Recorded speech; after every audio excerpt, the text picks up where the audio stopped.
Welcome in to the Corner 3, taking you around the arc of college basketball. From the NAAC to the Pac-12, the WCC to the SWAC. We cover it all now on 93.7 The Ticket. Here is your host, Austin Oerman. Welcome into the Corner 3. This is Austin Oerman. Heard me the last 4 hours, really, between On the Block with Strick and Austin, then Old School. I was filling in for DP alongside Jay Foreman.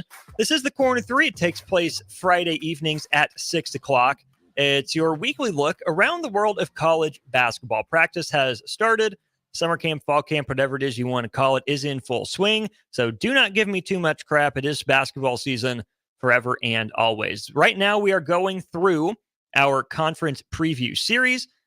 We right now are on the Big East, which is the second to last of our conference previews. I was not planning on a Pac-12 preview, but hey, guess what? There's a Pac-12 to talk about. Not really. It won't be in action this year, but we're still going to break down the teams, give you an outlook on them. That'll be next week. But this week, we're focusing on the Big East. If you've missed any of the previous episodes, make sure you follow the Corner 3 with Austin Oerman wherever it is you get your podcasts. Like and subscribe to the Ticket's YouTube channel as well. All the shows go live on social media. They get posted. They're live. You can go back, rewatch anything, catch up on it. Tell me where I was right. Tell me where I was wrong. And as always, we are taking your thoughts, 402-464-5685. I'm not alone. I got young Ben in here. And Ben, I want to rope you in here because when we're talking Big East, there's a very obvious aspect that we have to talk about before we get into any other players or any other teams. And that's that team up the road in Omaha. It's Creighton. Are you a J-Sker? No, not at all. What is your opinion of J-Skers? I just don't, I don't hate them. There's people that like genuinely don't like J-Skers like at all. They're like, well, why wouldn't you just go to Creighton if you're a Creighton fan? Well, come on. I think someone wants to choose where they want to go to college. It's not just because they like a basketball team. But Ben, can I be honest with you? Sure, be honest. I applied to Duke just because of the basketball team. I qualified for Duke. I was never going to go to Duke. They did not have what I wanted to major in. But I am one of those people. So I'm not saying that like if you want to do that, that's bad. But I'm just saying not everybody a lot of people care about their career path more than their favorite basketball team. So I don't know. I just, as long as they don't like flaunt that they love the Creighton around UNL campus too much, I don't really care. I don't know if I've ever told you my J-Sker take. Tell me. It's that typically I've been jealous of them. Jealous? I don't like them. I despise them out of jealousy more than anything. Because think about this, Ben. When you and I were growing up, I know I'm a few years older than you, but Creighton was dominating the in-state series. Yeah. Dominating the IAD rivalry. And they were doing it with Dana Altman, a really good coach, and now Greg McDermott, one of the most respected offensive minds in the sport. Yeah. Creighton was beating Nebraska and their little brother. Yeah, Nebraska's the football school. Okay, you can give little brother their lane. No, I can't, dang it. There's no reason for Nebraska not to be in everything school, basketball included. I also haven't told you my Tim Miles story. Okay. I'm interested because I actually kind of like Tim Miles when he coached. So Tim Miles is a great guy. I had just a few interactions with him here and there, especially in my time at the Husker Sports Network. And that's where the story takes place. All right. So my Duke basketball fandom is well noted here. And early on in my time at HSN, I made the mistake of wearing a Duke quarter zip to the Husker Sports Network. Okay, Duke played that night. Nebraska didn't. My thing is, hey, if my team's playing that day, I'm going to wear a shirt to support him, right? That's how I show solidarity, fist up, whatever, okay? That was my thought process. I knew, but it didn't register in my head that this particular Tuesday night was a Tim Miles coach's show. Part of our duties at HSN were to take some barricades down to save a parking spot for the coach. They would move them. They would park. They're good to go. Don't get towed. No tickets, whatever. We're all good. Well, I knew Coach Miles was close. He was moving the barricades, was getting out. So I'm like, okay, I'll go run down and grab him. But he had sat in his car or sent a text or something. And so I grabbed the barricades and he's still in his car. So I'm walking back with Tim Miles and, being the good guy that his reputation precedes him. He's trying to make small talk with me and whatnot. And we get to the elevator. It's right there. We get in and go up, and he notices my Duke quarter zip. He said, Oh, a Duke fan. Where'd that come from? Do you have family out there or anything? Or I said, no, I'm Lincoln born and raised. And then he asked me, well, how'd you become a Duke fan then? This is still to this day the biggest foot in mouth moment of my entire life. I'm a college sophomore at this point. Yeah. No hesitation.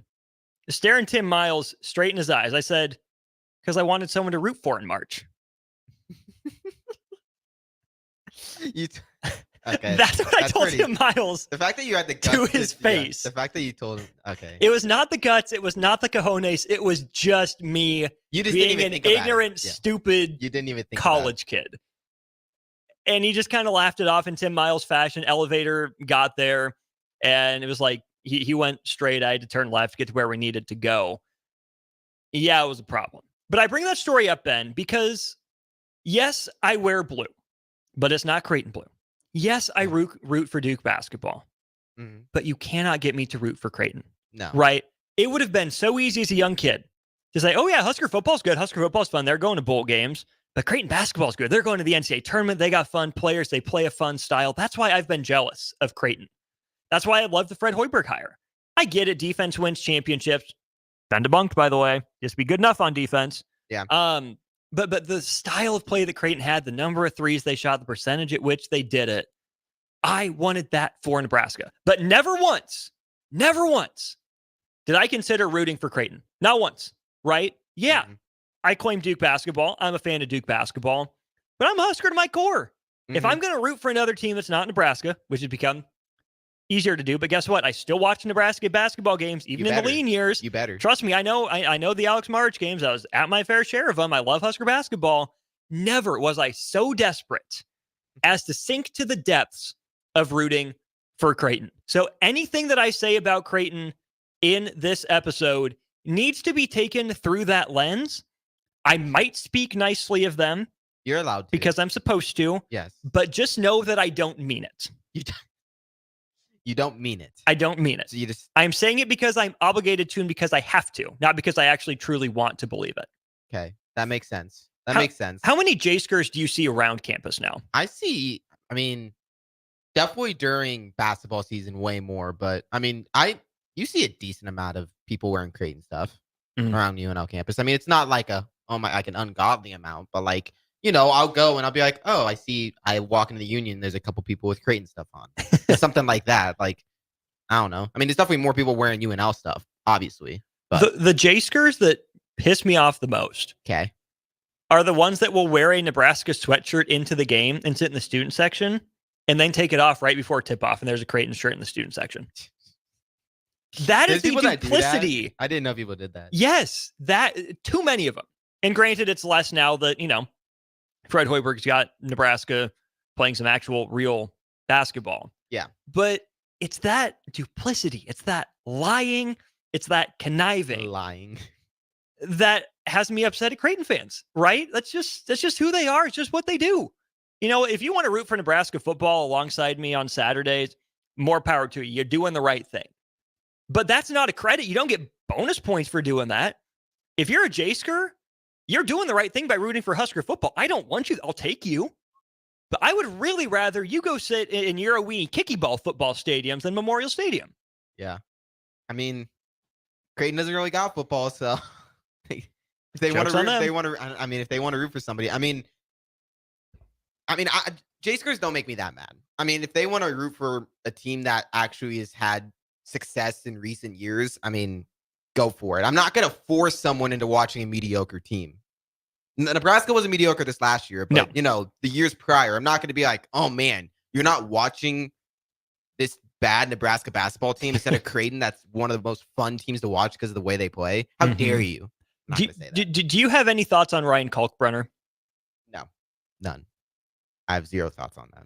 Good, because I do. Okay, I want you to give. It's your Let's show. You get into my thoughts. Yes, it's your on show. Ryan Kalkbrenner. And this is one of those nice things I have to say about Creighton, not that I want to say about Creighton. So I'm glad we're starting here. Ryan Kalkbrenner is a Player of the Year candidate in the Big East. He has to be. Is he the front runner? I don't know. He's at least in the conversation, right? This is a guy who has a fantastic reputation defensively. So good that he's the 3-time Big East Defensive Player of the Year. He did it in 2022, 23, and 24. One of the 4 finalists for Naismith Defensive Player of the Year the last 2 years as well. Second team All-Big East last year. Honorable mention All-America last year. Second nationally in blocks per game. 7th in the nation in field goal percentage. Top 10 in the Big East in all these categories. Scoring, rebounding, offensive and defensive rebounding, field goal percentage, block shots, double-doubles, and minutes per game. 2 straight years of being a finalist for the Kareem Abdul-Jabbar Center of the Year award. First Creighton player in just about 40 years with 100 blocks in a season. So, yeah, he's got the resume. He's got the stats to back it up. He sucks. Well, he's just big. That might be a hot take. That might be a hot take. No, it is. It absolutely is. Okay. But I will never get out of my mind Derek Walker absolutely sunning Ryan Kalkbrenner in Nebraska's win in Omaha. Yeah, Kalkbrenner had a double-double. He had 10 points and 10 rebounds. La-di-da. Not that hard to do as a center. I mean, you're really 7 feet tall. Listen, I mean, I don't get, I mean, yes, it's great when centers are getting double-doubles, but like, I feel like it's such a common thing now that it's not like, ooh, he has a double-double. Right. Especially if your job is to screen and roll and screen. And you're 7 foot. And roll. 5 of 8 overall from the floor in 32 minutes in that loss to Nebraska. 5 of 7 from 2, missed his 1 3 and his 1 free throw. 5 offensive, 5 defensive rebounds, 2 assists, a steal, a block, and 2 turnovers. I get it. Like, the numbers are there. The numbers will tell you Ryan Kalkbrenner is a good player. But Derek Walker, undersized center, all 6'8", listed at 6'9" of him, went right into Kalkbrenner's chest. Stronger, craftier. Like, Kalkbrenner was helpless. Like, I'm sorry. Just plain and simple, he was helpless. I mean, he only committed 0 fouls in that game against Nebraska, but maybe, foul once or twice and send a message, right? There's a Twitter account run by a UConn fan. I don't follow a lot of UConn fans. I think a lot of them are obnoxious, especially after the last couple of years. Congratulations, though, you won. But this Twitter account is one of the funniest Twitter accounts I've seen in my life. It's called No Escalators, and I highly recommend you check it out.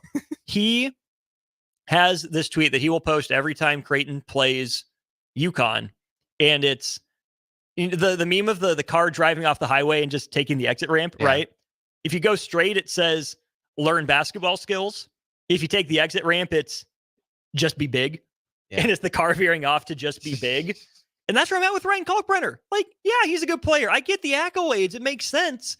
But how can Derek Walker in Nebraska solve the Ryan Kalkbrenner problem and not coaches who see him twice a year? Yeah. And I mean, and Derek Walker, he was good, but it's not like he was this like all conference kind of player. Like, I don't know. Derek Walker was a good center, but it wasn't like he was among the elite in the Big Ten. You know what I mean? Mm-hmm. He was unique. He played his way into it. He was good.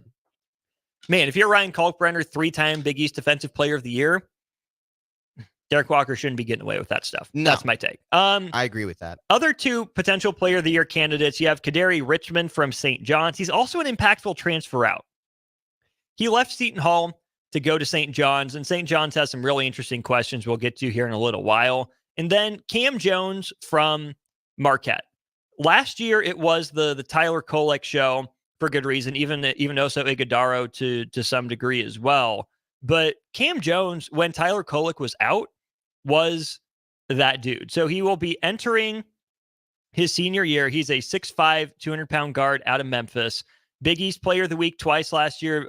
Big East All-Tournament team, All-Academic team. He's a stud. 10 career 20-point games. 51st player in Marquette history, 1,000 points. All sorts of cool stuff for Cam. But what makes me think he could take a leap is that Marquette is taking the Clemson approach. 0 transfers. I like that. If Marquette is going to be good again, if Marquette is going to challenge for the top of the conference like I think they can, it's because Cam Jones takes the leap. Again, Cam Jones has been a good player throughout his time at Marquette. Big East all-freshman team, all-freshman a couple of years ago. Last year, averaged 17, 3, and 2, shot 40% from 3. He's a 3-level scorer. He is a bowling ball of a guard. And it's his moment now, right? Kolek was so good. He was essentially college John Stockton. Like, I know that sounds hyperbolic, but that's how good Tyler Kolek was at times. Oso Ighodaro was essentially Trace Jackson-Davis for them. But Cam Jones started all 36 games, played 29 minutes a game, and if they're going to take a step forward, I really do think it's going to be the Cam Jones show. Do you have any strong thoughts on Marquette? They just kind of existing in your world. I mean, I just feel like Marquette's been one of those teams these last few years where like they've been kind of, I don't want to say primed to make a run, but kind of like hyped up to be able to make a run in March, and then they just kind of fallen flat a little bit. That's fair. I mentioned the impactful transfers out. Kadari Richmond is one of them. The other is Desmond Claude, who goes from Xavier to USC. Desmond Claude for Xavier was probably their best all-around player last year, had some NBA draft type. Big East all-freshman, most improved player last year. Again, 6'5", 200-pound guard like Cam Jones. 16.5, 4 and 3 for Desmond Claude. The jump shot was not there. But the reason I'm still buying in on Desmond Claude at USC is because of the free throw numbers. He shot 57% as a freshman, but bumped that up all the way to 80%. And that's usually the sign that portends future success. So, no, his three-point number is only 25% for his career, 29%, and then 24%. But Desmond Claude was a big piece of what Xavier did last year. I still trust in Sean Miller and what he has to do. But man, losing Desmond Claude is going to be a hole. Let's take a break here. I need to go get some water so I stop coughing my throat out. We'll be right back to tell you more about some players in the Big East before we break down the teams after this. You're listening to the Corner 3 on 93.7 The Ticket. More college basketball analysis after this timeout. Are you ready for a new opportunity? Check out Sandhills Global. Join a dynamic team where your skills are valued and your career can soar. We offer full-time positions with a 4.5-day work week, competitive pay, excellent benefits, and a positive work environment. From IT and marketing to sales and finance, we're looking for talented individuals just like you. Apply today at sandhills.jobs and take the first step towards an exciting future. That's sandhills.jobs. Don't wait, apply now. Perch Merch is your one-stop shop for all your printing and promotional needs in Lincoln, Nebraska. They specialize in screen printing, embroidery, vehicle wraps, window wraps, print collateral, promotional products, and signage. At Perch Merch, they are committed to delivering high-quality products and exceptional customer service. Their experienced team of designers and printing professionals will work with you every step of the way to ensure that your vision is realized. Call for a quote today at 402-217-5212 or go to perch-merch.com. This show's pretty rockin', huh? Yeah, I'm so glad my State Farm agent helped me go. Huh? My State Farm agent. They help me with options to personalize my auto insurance to get a great rate that fits my budget, so I don't have to give up the things I love. Wow. Hey, so do you think I could get your State Farm agent's number? Call your local State Farm agent, Vinny Krekak, at 402-474-1173. Individual premiums and budgets will vary by customer. All applicants subject to State Farm underwriting requirements. Rain, snow, or shine, John Henry's is here to keep your home's plumbing systems working properly no matter what kind of weather Nebraska throws at us. From unclogging toilets and drains to installing new water heaters and water treatment systems, John Henry's is your plumbing expert in the Lincoln and Omaha communities. Visit us at calljh.com or call John Henry's.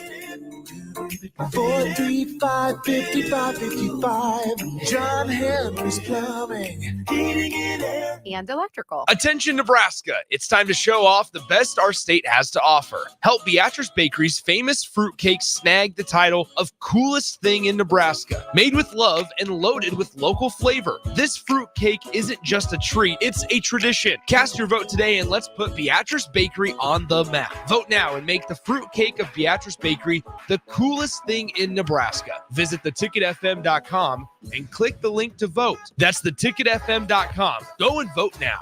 Tune in to 93.7 The Ticket as soon as the clock hits 0 for the Jay Foreman postgame show. Listen to expert analysis from the Husker Hall of Famer, an 8-year NFL veteran, for 90 minutes after the game. The Jay Foreman postgame show, sponsored by Anderson Ford, Tanner's Bar and Grill, Tavern 180, Elway Power Sports of Lincoln, Vinny Krekak of State Farm Insurance, and Action Plumbing, Heating, AC, and Electrical on 93.7 The Ticket and theticketfm.com. Get rid of pesky critters once and for all with Bats to Rats. Their expert team is here to help you reclaim your home.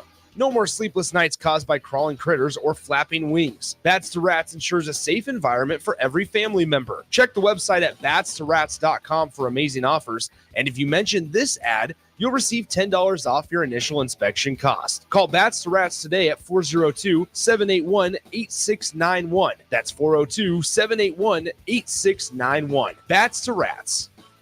Are you worried about storm damage causing issues with your basement? F Foundation Repair fixes basements with supreme waterproofing and exact concrete leveling for residential or commercial clients. They service wet basements, leaky walls, damp crawl spaces, bowing or cracked bricks or drywall, and more. Whether you're in Southeast Nebraska, the Tri-Cities area, or Northeast Kansas, they'll easily make the trip to you. Get a free evaluation today by visiting WeFixBasements.com or call 402-804-1024. F Foundation Repair. We fix basements. With the Planet Fitness Black Card, you don't just get a great workout, you get a great perk out because your membership is packed with perks. For $1 down and $24.99 a month, you'll get perks like access to any of our 2,400 clean and spacious locations. Bring a friend anytime and both work out with tons of equipment that'll give you that big fitness energy. Relax in the Black Card spa and more.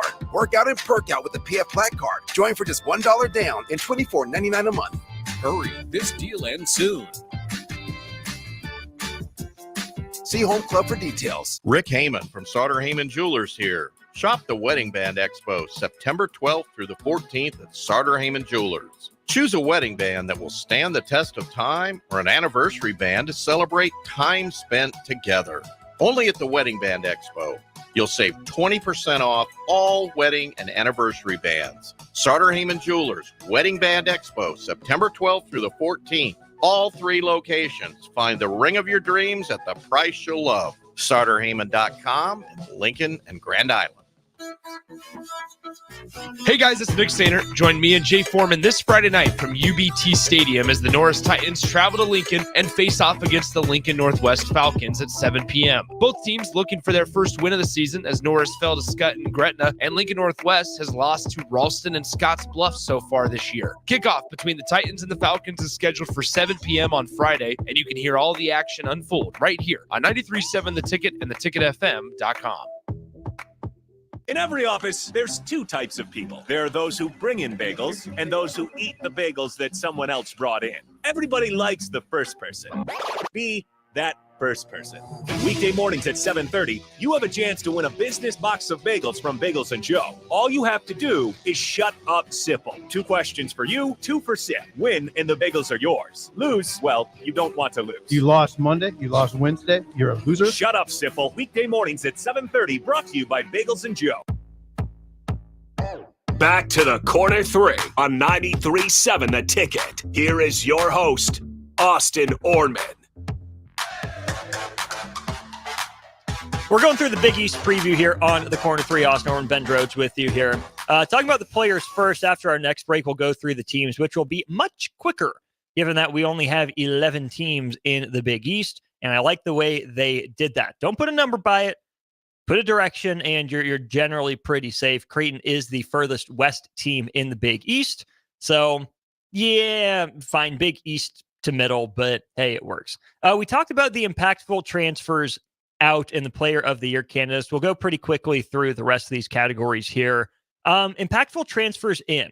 Pop Isaacs. He goes from Texas Tech to Creighton. I mentioned this as an impactful transfer out for Texas Tech. Pop Isaacs had probably his best year in college last year. 16 points, 3 rebounds, 3.5 assists as the lead guard for a Texas Tech team that qualified for the NCAA tournament. Here's the thing. He's a gunner. He is absolutely a gunner. Creighton having Stephen Ashworth back. Ashworth is, a veteran. He's been around the block, married, experienced, all that good stuff. He knows what a good shot is, and Stephen Ashworth is a good 3-point shooter. Pop Isaacs, not so much. His freshman year at Texas Tech, he took 10 shots a game, playing in 25 games, starting 24 of them. Played all 34 games for the Red Raiders last year, started all of them. 14 shots per game. Only shot 35% on him. From 2, he was 41%. From 3, he was 29%. The numbers are absolutely not there. And Ben, we talked a little bit about the style that Creighton runs, right? It's share the ball, it's move the ball. The talent of Pop Isaacs is there, but we haven't seen Creighton with a pure get shots up gunner. like this, right? That kind of puts his kneecap on quite a bit. I get some Turan Petaway vibes from him in terms of the number of shots that he takes. I don't think Greg McDermott would take a player like this without a plan. But again, with my Creighton disdain, I kind of hope Pop Isaacs is the one that goes in and screws that systems up, trying to be too selfish, you know? Yeah, that makes sense. I like that. The other impactful transfers in the Big East here, Malik Mack feels like he's been around the game for a while, but also Micah Peavy. These two guys both end up committing to Georgetown. So Malik Mack started his career out at Harvard. He will stay on the East Coast. He was just a freshman last year. Given how much I heard his name, I thought he'd been around more. But Ivy League Rookie of the Year, out of DC, so it's a bit of a homecoming for him coming to Georgetown. 17 points, 4 rebounds, 4.5 assists per game. On 41% shooting overall, 34% from 3 and 81%. He pretty much did it all for Harvard last season. Really, really solid young player. Again, not the biggest guy in the world for a Crimson team that only went 14-13 last year. 6'1", 170. Okay. So not a huge guy. Leading scorer, one of only 2 guys in double figures. I like the idea of a homecoming for him, but the guy that I think is going to really help him out is an experienced guard in the backcourt with him in Micah Peavy. Forward size, he's 6'7", 220, but is still listed as a shooting guard. Micah Peavy just has glue guy feel to me. I get a little bit of like maybe not quite as athletic Siobhan Shield vibes from Micah Peavy. 11 points, 5 rebounds, 2.5 assists per game last year, 46% shooter, only 61% free throw shooter. So the numbers aren't quite as good for Micah Peavy as Siobhan Shields, but he spent his first 4 years in the state of Texas. A freshman at Texas Tech, was a key player for that team right after the COVID year. He transfers to TCU, where he comes off the bench for a couple years with a couple really loaded TCU teams that were really interesting. Starts all 34 games he plays in last year. But Ben, when you think of the name Georgetown, you think of basketball prestige. You think of basketball royalty.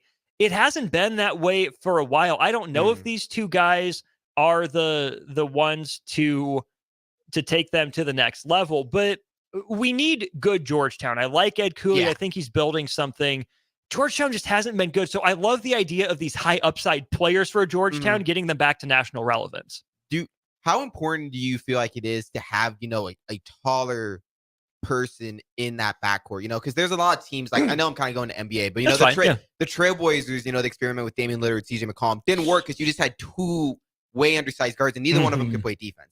How important do you feel like it is to have that complementary guy where one's a little bit bigger than the other? It can work, right? Depending on the style. What Ed Cooley did at Providence was take some of those under the radar guys and develop them.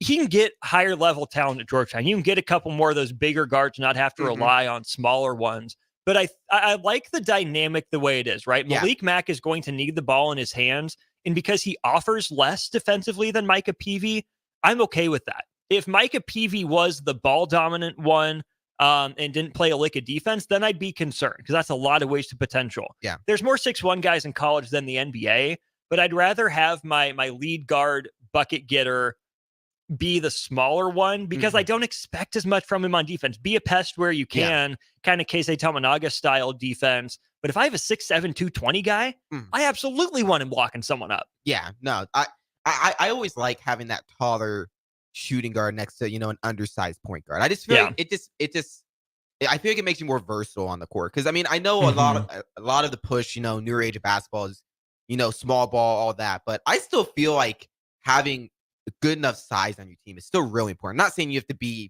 have like 2 7-foot guys out there, but just tall enough to be able to guard more than just one position. Well, yeah, small ball is kind of misleading because the point of small ball is that you have a lot of guys between 6'4" and 6'9". Yeah, not that you're playing, 6'1" to 6'5". It's that you have a 6'9" guy that can play up the scale, a 6'8" guy that can play up the scale. And then, your point guard's probably 6'3", 6'4". Your 2s and 3s are 6'5", 6'6", maybe 6'7". Yeah, not going to guard the 5, but maybe the 3 if he has to. Can switch, survive on an island for a minute if you have to. A team that's really perfected that NBA style and is really preparing its guys for the next level well, UConn, right? They've run the conference for a couple years, and I hate so much that they got Aiden Mahaney. Really? Aiden Mahaney has been one of my favorite players in college basketball for the last few years now. I guess just the last couple years, but he's been so good for St. Mary's. It's a guy that knows how to defend, right? You don't get on the floor for Randy Bennett if you don't defend. He's played 32 minutes per game across 69 career games with the Gales. Again, came in as a bucket getter. As a freshman, he shot 12 times per game, up to that to just about 13 as a sophomore. Has shot 35% or better from three both years, has gotten to the free throw line. Maybe not as much as you might think for a lead guard, but he's shooting 76% from there. He's not exactly Tyler Kolek. I think he's maybe more wired to get buckets, but Aiden Mahaney was incredibly sought after in the transfer portal. He's a lefty. I know Duke was interested at one point. He went to Kentucky and visited there. I don't know if Nebraska ever offered him or was interested in him. I thought they should have been, but the fact that he ends up at UConn, right? UConn is a team that has lost so much. He's a different player than Tristan Newton, but I think he can offer that same 2 years at another school, off-ball shooter, occasional bucket getter, self-creator when you need it. So as a basketball fan, I love Aiden Mahaney because he's Dan Hurley's kind of psycho in some ways too. But as a Duke fan, I hate that they got such a good player. Yeah, I mean, this is what UConn is now, though. The fact that they are this much of a powerhouse in the Big East is kind of crazy, and that's one of my things that I like about college basketball a little bit more than football at times. Is that it's not just you have to be in the Big 10, SEC, or Big 12 to have success. Like, you can be. I mean, you have all these smaller programs because basketball, you only need 5 guys on a court. You don't need 11 guys on each side, and then you need special teams, and you need guys that can back up those guys in case they get hurt. Like in basketball, you put 5 guys on a court. You have one coach that can really dictate a lot of things. I mean, that's just the beautiful part about basketball is anybody can beat anybody. Ain't that the truth? No one's really, found this key to beating UConn. And I think that's going to continue here for this next year, right? UConn won't be as good, but they'll still definitely be solid.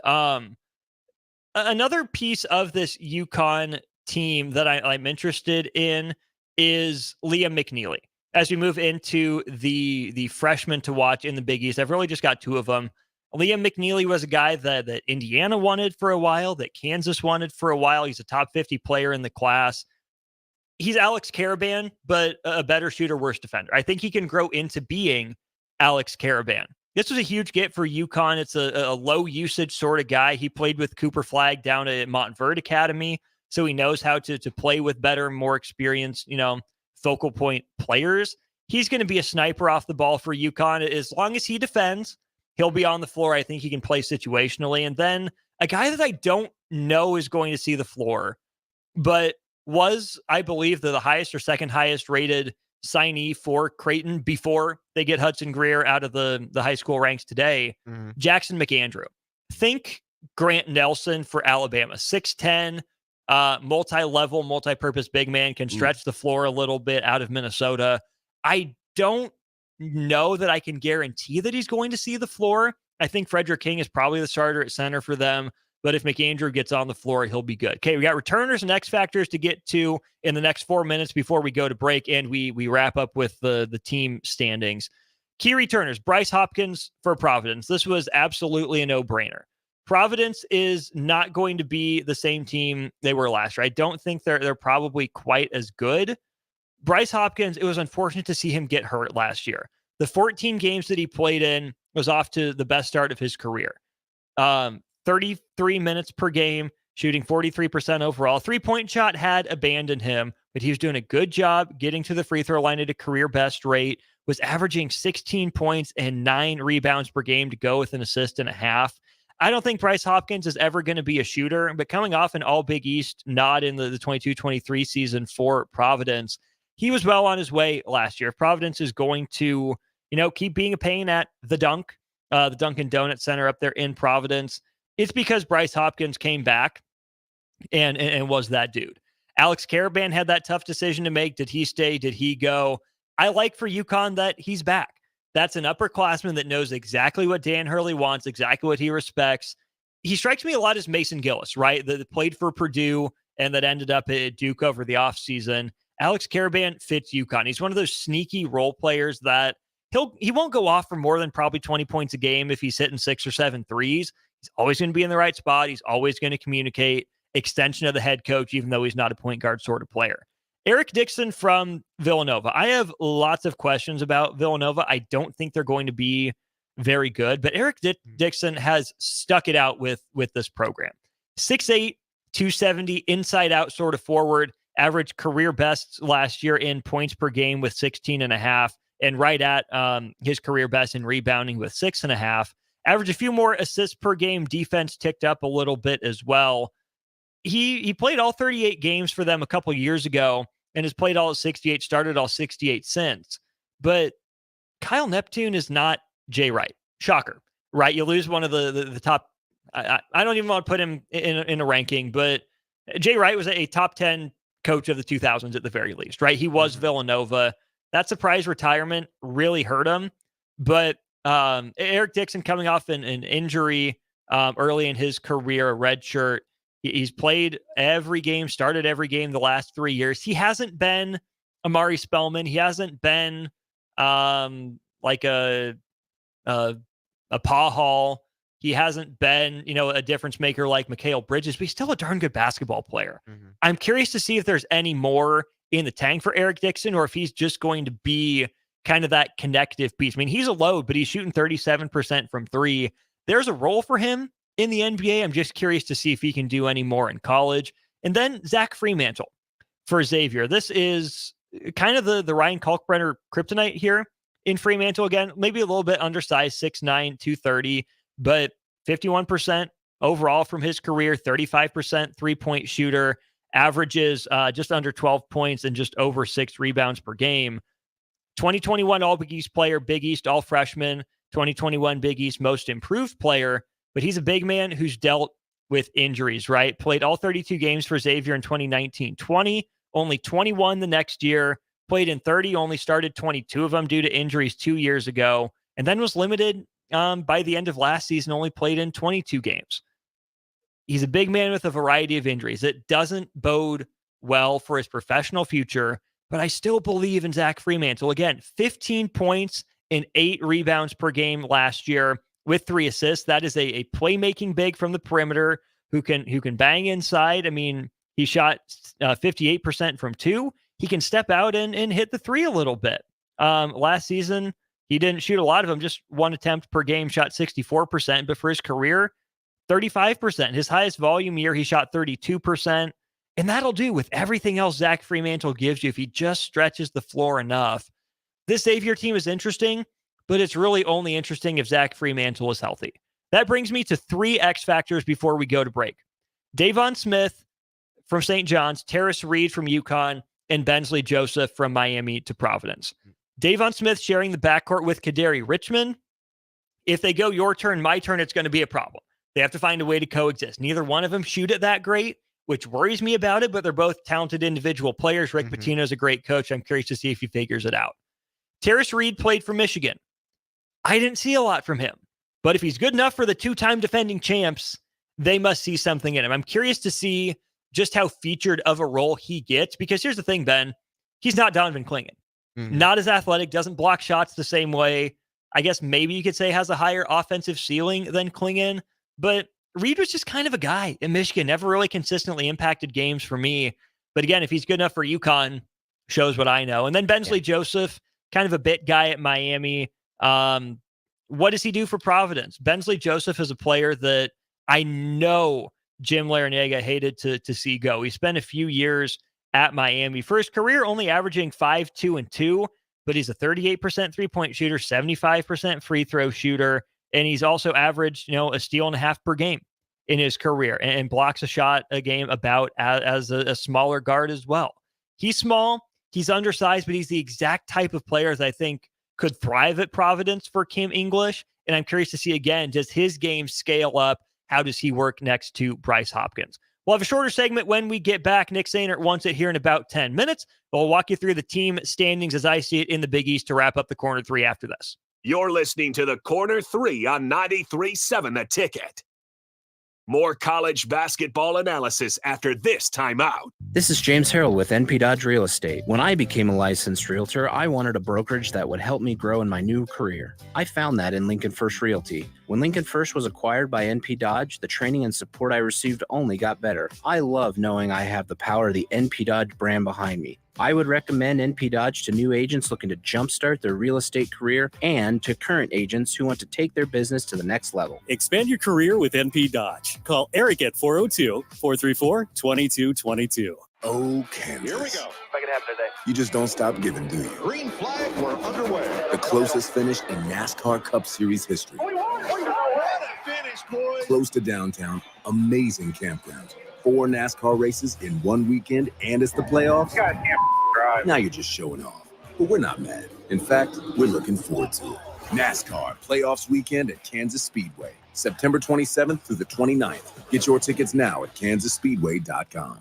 Perch Merch is your one-stop shop for all your printing and promotional needs in Lincoln, Nebraska. They specialize in screen printing, embroidery, vehicle wraps, window wraps, print collateral, promotional products, and signage. At Perch Merch, they are committed to delivering high-quality products and exceptional customer service. Their experienced team of designers and printing professionals will work with you every step of the way to ensure that your vision is realized. Call for a quote today at 402-217-5212 or go to perch-merch.com.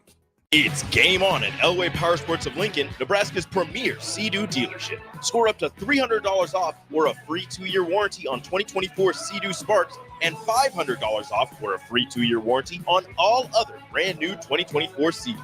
Rule the streets on an Indian motorcycle with customer cash and trade-in credits up to $2,000 during the month of September. On or off-road, Elway Power Sports of Lincoln has you covered with a large selection of motorcycles and watercraft in stock at their new 27th and I-80 location.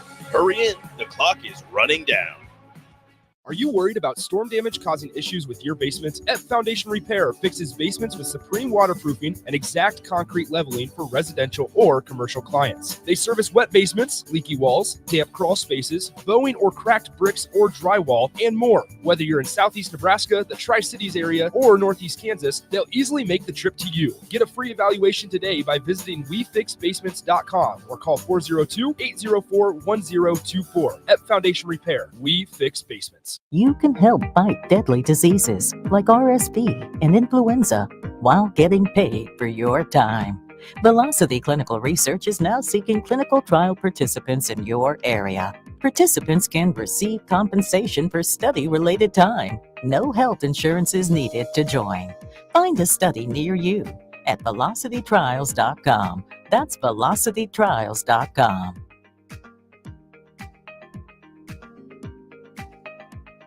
Garage doors can be expensive. Are you keeping yours in the best condition possible? This is Cameron Hall with Doors Plus. Doors Plus is a locally owned business that prides itself on the fast, reliable, and friendly service. Doors Plus offers flexible scheduling so you can book an appointment that fits your busy day. My team and I will come out to your property, both commercial and residential, and provide you with the necessary information you need to make sure your garage door is in working and smooth condition. Give Doors Plus a call today at 402-590-5800 to book an appointment and learn more about our preventative maintenance plans. Doors Plus, garage doors, and more. Back to the corner 3 on 93.7 The Ticket. Here is your host, Austin Oerman. All right, we got to get it out to Nick Sainer here sooner than later, so we're going to fly through this. Worst team in the conference. This is not going to shock you. DePaul. Love to hire Chris Holtman for them. I think he's going to be better there. This is going to be fascinating to see what Chris Holtman can build DePaul up into, if anything. He's a guy that I think really deserves legit runway. I thought Stubblefield was going to be good there, but that's a tough place to grow into it. With Chris Holtman being established from his time at Butler, then at Ohio State, I think he's going to be good for DePaul. Teams that are just kind of around. Butler, talent's not great, but I'm a Tad Matta guy. I think he's a really good coach. Providence, again, same sort of thing. Bryce Hopkins and Bensley Joseph. Will that be enough for the Friars? We'll see. Georgetown, I think, trends up. I really, really like Malik Mack and Micah Peavy for them. I really like Ed Cooley as a coach. Georgetown, I think, is a year away from being a year away. Teams trending down. Villanova. Bubble-ish last year. Kyle Neptune is playing the same style as Jay Wright, but just not doing it as well or as efficiently. Interesting flyers on some players in the transfer portal, but outside of Eric Dixon, not a whole lot has been proven.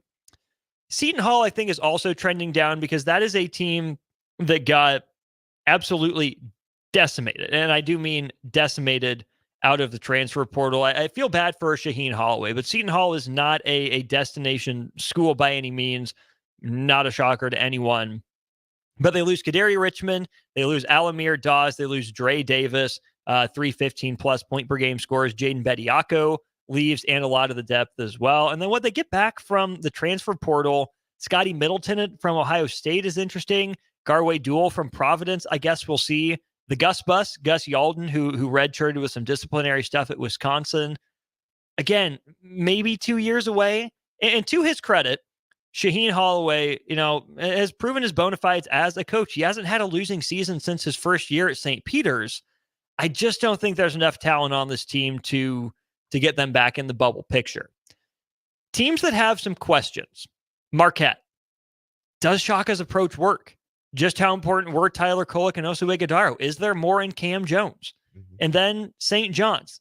Again, I mentioned it with Richmond. And then with Davon Smith from Utah joining forces in the backcourt. St. John's is wildly fascinating to me. But again, they lose a lot. They get RJ Luis Jr. back. He averaged 11 points per game. They get Jaden Glover, who is a top 100 prospect according to ESPN. Also, Vince Iwuchukwu, who comes from USC. There's a lot of interesting pieces there on St. John's, but I think it's just going to be maybe too much athleticism, not enough skill. Which gets me to the 3 conference champ contenders. Marquette, I believe in Shaka. I'm a Shaka smart guy. I'm willing to buy into that his system works. I think Marquette has the lowest floor of any of these contenders, but I'm not willing to completely write him off. Got to throw Creighton in here. You absolutely have to, right? With Kalkbrenner being back, with Ashworth being back, adding Jemiah Neal out of the transfer portal from Arizona State, I think was an interesting add for them. Yeah, they lose Kalkbrenner. Yeah, they lose Trey Alexander. Even a guy like Farabello was key for them. Curious to see what Mason Miller does in his second year. Isaac Trout, if he's anything. And again, if they get anything from Jackson McAndrew or Larry Johnson as freshmen, you also get Fedor Zugic, who played like 5 years professionally in Montenegro. So that's a grown man playing some college basketball. Really interesting ad for them. And I didn't want to put them here because I don't believe in them nearly as much. But you have to throw UConn in here, right? Back-to-back defending champs. You get Alex Caravan back, Hassan Diarra. We'll see. Samson Johnson played a role. They lose a lot, right? Newton, Spencer, Klingon, and Castle, all gone from last year's title defense team. Like I said, I'm an Aiden Mahaney guy. I think he's going to be really good. And if they see something in Terrace Reed, maybe I should too. Liam McNeely's going to play a role, and we'll see what they get from Ahmad Noel and Isaiah Abraham. That'll do it for me here on the Corner 3. We'll get you out of 1040 O Street and out to Air Park, or thereabout in Northwest Lincoln. It's Norris taking on Lincoln Northwest at UBT Stadium. Both teams looking for their first win of the year. Thanks to Young and Only Ben for sitting in the studio with me for the last hour. Next week, we'll go over the Pac-12 teams. It'll be fun. You won't want to miss that. Pac-6, but the Pac-2, but the Pac-12. I don't know. It's confusing. Whoever's going to be in the conference in 2 years, that's who we're talking about. So stay tuned for that. Then we'll get back on to some other topics moving forward. For Ben, I'm Austin. Don't go anywhere. High school football with Nick Sainer next.